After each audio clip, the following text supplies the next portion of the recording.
You will hear a number of different recordings, and you will have to answer questions on what you hear. There will be time for you to read the instructions, and you have a chance to check your work. All the recordings will be played once only. The test is in 4 sections. Section 1.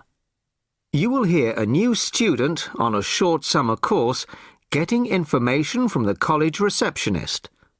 First, you have some time to look at questions 1 to 5.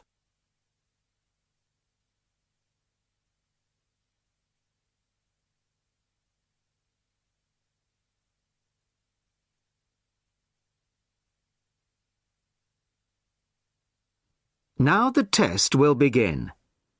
You should answer the questions as you listen, as you will not hear the recording a second time. Listen carefully to the first part of the conversation and answer questions 1 to 5. Sorry to keep you waiting. OK, here's the information you need. On the first page, there's some info about the college, the facilities, the courses on offer, etc. Then, on these blue pages here, there's an outline of the social activities. You see there, OK? Yes. Now, this part of the booklet here, the yellow pages, that's the main program starting at 9 a.m. tomorrow. 9 a.m., OK. So all the new students will be gathering in Herville Hall at 9 o'clock. Sorry, where? Herville Hall. I'll spell it for you. It's Hervill, and then Hall for hall, of course. It's the big white building by the entrance. OK, I've seen it. Right. Anyway, you'll be in there for an hour. First, the Director of Studies will explain the various courses we offer and the requirements for them.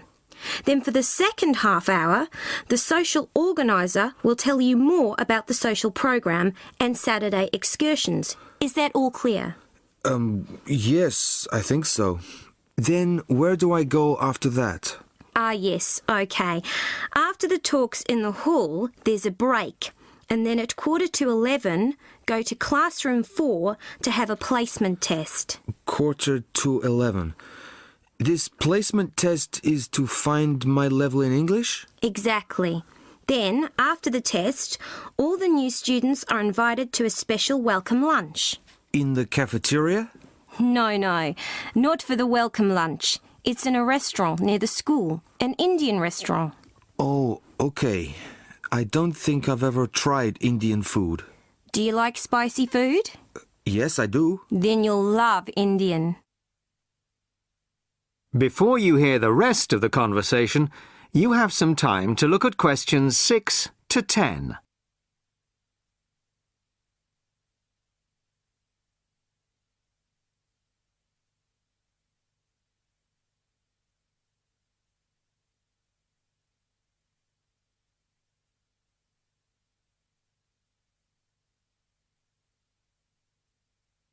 Now listen and answer questions 6 to 10. So, where's the Indian restaurant? Don't worry, it's really easy to find. Have you got that map I gave you? This one? Yes, that's it. See here, the main entrance to the school? Yes? Well, don't go out of there. There's a smaller entrance here, round the back. Oh, yes, I see. OK, so you go out of there, past the phone box, and then turn right into this road here, the one that goes along the side of the park. You'll see a supermarket on the left, and then it's just after that on the right. It's quite a big place. You can't miss it. OK. And one more thing. Is there a post office near here? Post office? Oh, yes, of course. Just the other side of the park. Go through the middle of the park, and it's there by the park entrance. Thanks a lot. You're welcome. Oh, there's a good cafe near here too. Very popular with the students. Just there. You go out of the main entrance into Varley Road, Then turn left at the bank and it's at the end of the street. They do amazing coffee. That's great. Thanks very much. No problem. Enjoy your course. Thanks again. Bye. That is the end of section 1. You now have half a minute to check your answers.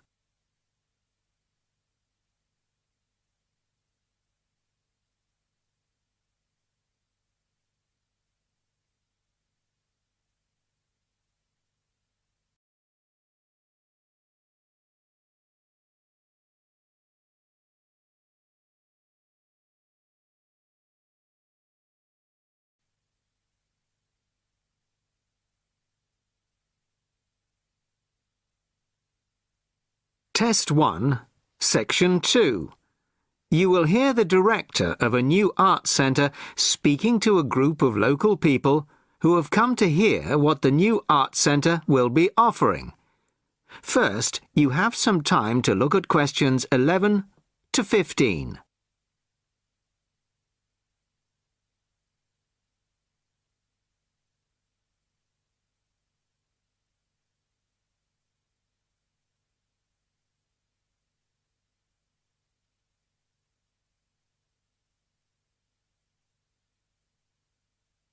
Listen carefully to the first part of the talk and answer questions 11 to 15. Well, good evening, everybody. Thank you all for turning out on this cold, wet evening. Welcome to our new art centre. I'm delighted that so many people are interested in finding out about the facilities and events that we'll be offering. I'll start with the regular evening events that we've scheduled so far. Sunday night will be film club night.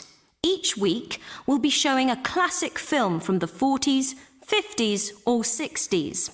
Films will start at 6:45 and afterwards there will be an opportunity to discuss the film in the cafe bar for anybody who'd like to. Tickets for the film will be £5, but the discussion afterwards is free, although anybody who wants to buy me a drink is welcome to do so.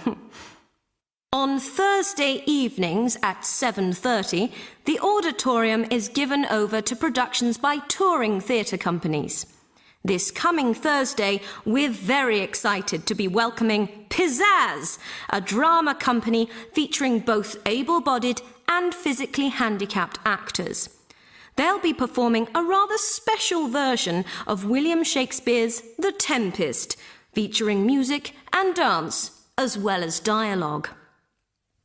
Fridays and Saturdays will be music nights, starting at 8 p.m, with classical or traditional music on the Fridays and pop rock on the Saturdays. However, as the sound system hasn't yet been fully installed, these events won't be starting for another few weeks. As well as evening performances, various events will take place during the day. So far, a mothers and toddlers session has been arranged for Monday afternoons, and of course, anybody can drop in for a coffee or a sandwich. The cafe bar will be open from 11 a.m. to 3 p.m. and 6 p.m. to 11 p.m. Mondays to Fridays, and 11 a.m. to midnight Saturdays and Sundays. Lunch will be served from 12:30 till 2, and light snacks will be available all day. Of course, this programme is just the start, and we expect to be announcing many additional events in the near future. Before you hear the rest of the talk, you have some time to look at questions 16 to 20.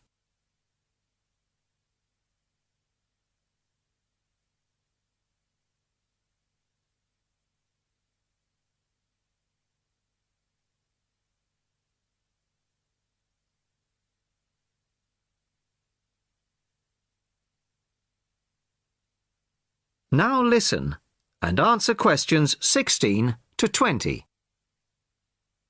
Now I'd like to take this opportunity to tell you about becoming a member.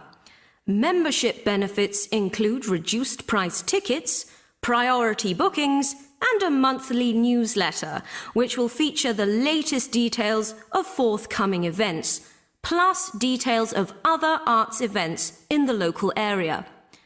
The cost of membership is just £15 a year, which I think is very reasonable. To get a membership card, you'll need to provide us with a passport-sized photo, plus payment, of course, by cash or cheque. We can't accept credit cards, I'm afraid, at least not for the moment. We hope to have credit card payment facilities available in the not-too-distant future. Then, when you want to buy reduced-price tickets, you simply show your card at the box office or quote your membership number if you're making a telephone booking. Generally, a membership card will save around 20% on the full ticket price, so it really is very good value. Now we come to the most important part, your suggestions. It's your art centre, so we want to hear what you'd like to see. That is the end of section 2. You now have half a minute to check your answers.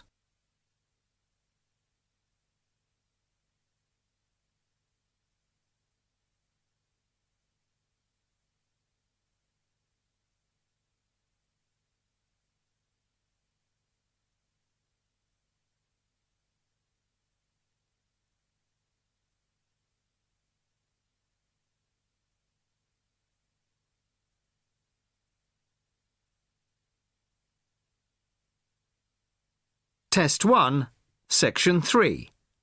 John has applied to train as a teacher and is being interviewed. In this stage of the interviewer will discuss John's previous studies and work experiences. First, you have some time to look at questions 21 to 25.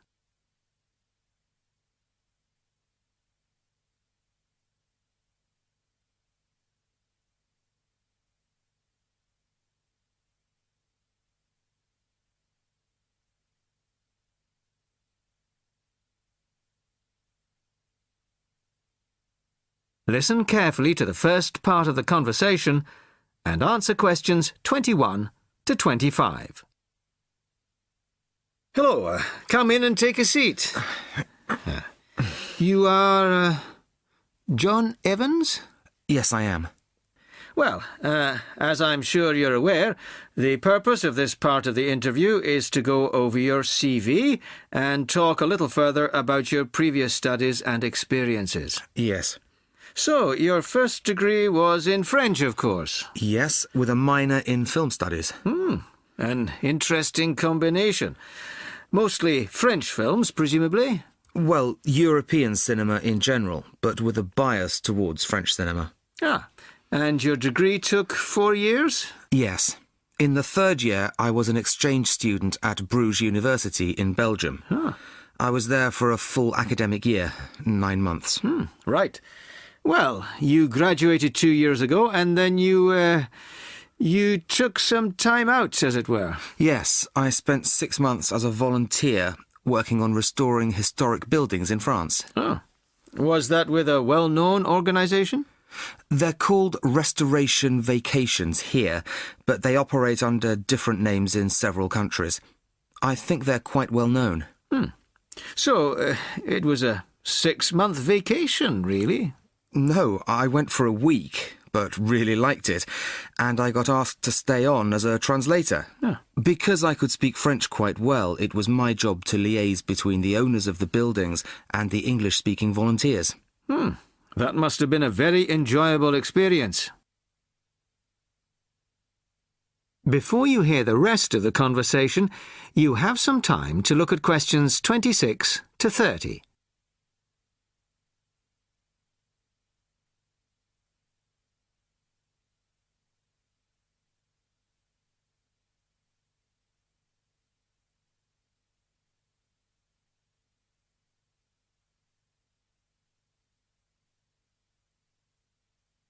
Now listen and answer questions 26 to 30.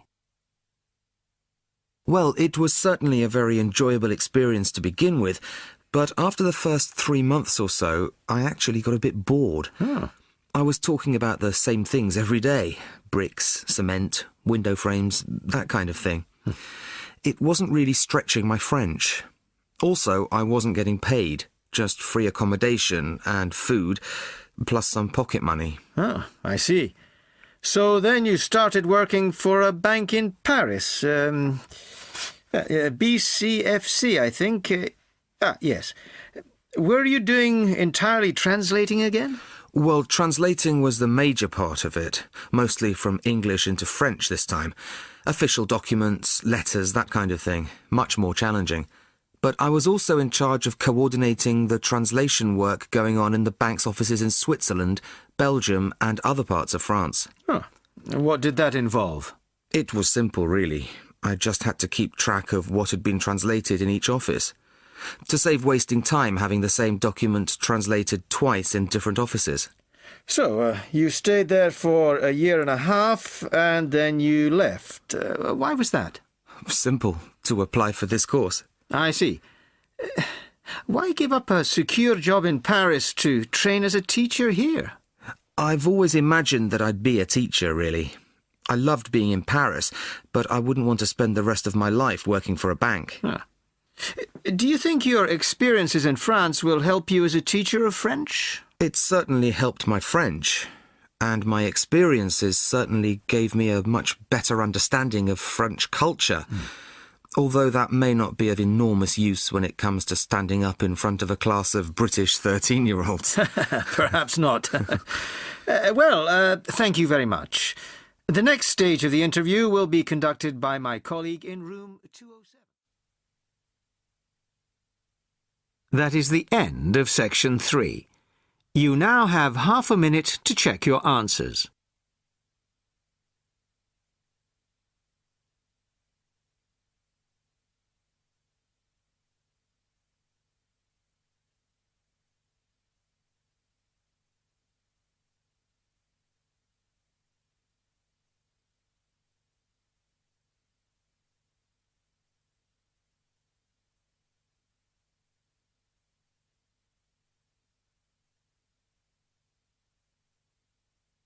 Test 1, Section 4.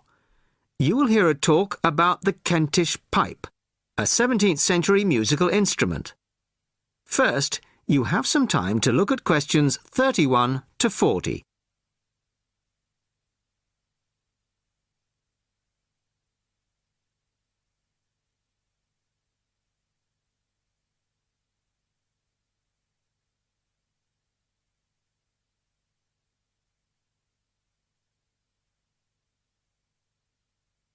Listen carefully and answer questions 31 to 40. Good evening. I'd like to introduce Geoffrey Rourke of the Early Music Foundation. Geoffrey has recently restored a genuine 17th century Kentish pipe and, as you all know, will be giving us a recital on it later this evening. But first, he's kindly agreed to talk to us about this exciting and little-known instrument. Thank you very much. I'd like to begin, if I may, by talking to you about the rather unusual construction of the Kentish pipe. The main part of the instrument, as you can see, is a long, straight wooden tube, which we call the chanter. This one is in beech wood, but other woods were used. At one end there is the airbag. This rests under the arm of the player, like this. The blowpipe that inflates the airbag is quite long and bends round the front of the body to be inserted in the mouth of the player, like this. You see, the flexible nature of this tube is a unique feature of the Kentish pipe.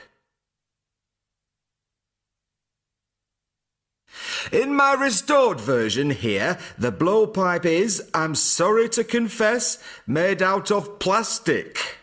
In the original version, it would have been made out of leather using an elaborate stitching and waxing technique.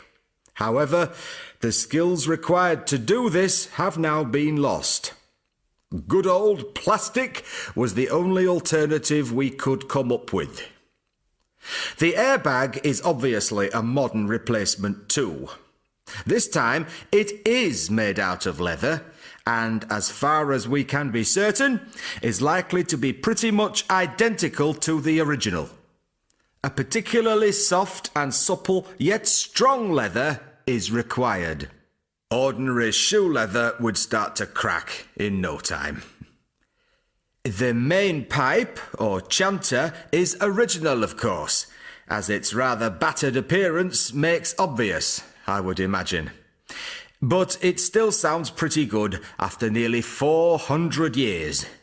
We can't actually put a precise date on it, because the maker kindly inscribed it for us.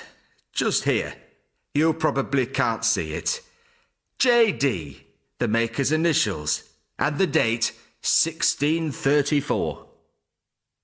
The most recent feature is the reed, the part that actually makes the noise. Although probably identical in every way to the original, it is in fact a piece from a plant picked yesterday morning by my son by the river near our house. So, that's the construction. But why bother with the bag, you may be wondering? Why not just blow directly into the pipe? Well, you can play the instrument that way. You can just detach the bag like this and blow into this hole here. But you need a lot of breath to do it. Much more than, say, a flute or clarinet. After a few notes, you have to stop to take a breath. The bag allows the player to breathe while continuing to play. This meant that music for the Kentish pipe could be loud and fast, the way they liked it in Kent in the 17th century, no doubt.